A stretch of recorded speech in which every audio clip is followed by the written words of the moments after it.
ദാരിദ്ര്യമുക്തമാക്കി എന്നല്ല സർക്കാർ അവകാശപ്പെടുന്നത്, അതിദാരിദ്ര്യമുക്തമാക്കി എന്ന് മാത്രമാണ്. രണ്ടും തമ്മിൽ വ്യത്യാസമുണ്ട്. ഇനി എന്താണ് അതിദാരിദ്ര്യം, ആരാണ് അതിദരിദ്രർ എന്നും പറഞ്ഞു. എന്ന് പറഞ്ഞാൽ സർവൈവൽ സാധ്യമല്ലാത്തൊരു വിഭാഗമുണ്ട്, അവരാണ് അതിദരിദ്രർ.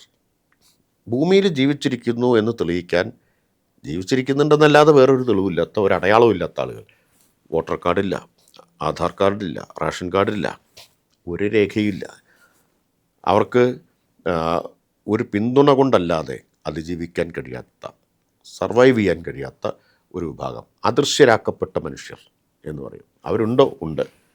ഇന്നേ വരെ ഒരു ഭരണകൂടത്തിൻ്റെയും കണ്ണുകൾ അവരെ തേടി കണ്ടുപിടിച്ചിട്ടില്ല. ഒരു ക്ഷേമ പദ്ധതിയുടെയും ആനുകൂല്യമില്ല. റേഷൻ കാർഡില്ല എന്ന് പറഞ്ഞാൽ റേഷൻ പോലും ഇല്ലാത്തവരാണ്. ഒരു ക്ഷേമ പദ്ധതിയുടെയും ഇല്ല. അങ്ങനൊരു കൂട്ടരും നമ്മുടെ ഇടയിലുണ്ട്. കണ്ണിൽ പെടാതെ പോയ മനുഷ്യരാണ്. അവരെ തേടി ഗവൺമെൻറ്റിൻ്റെ കണ്ണുകളെത്തി, അവരെ തേടി ഒരു ഭരണ സംവിധാനത്തിൻ്റെ കരങ്ങളെത്തി എന്നതാണ് അതിദാരിദ്ര്യ നിർമ്മാർജ്ജനത്തിൻ്റെ പ്രത്യേകത.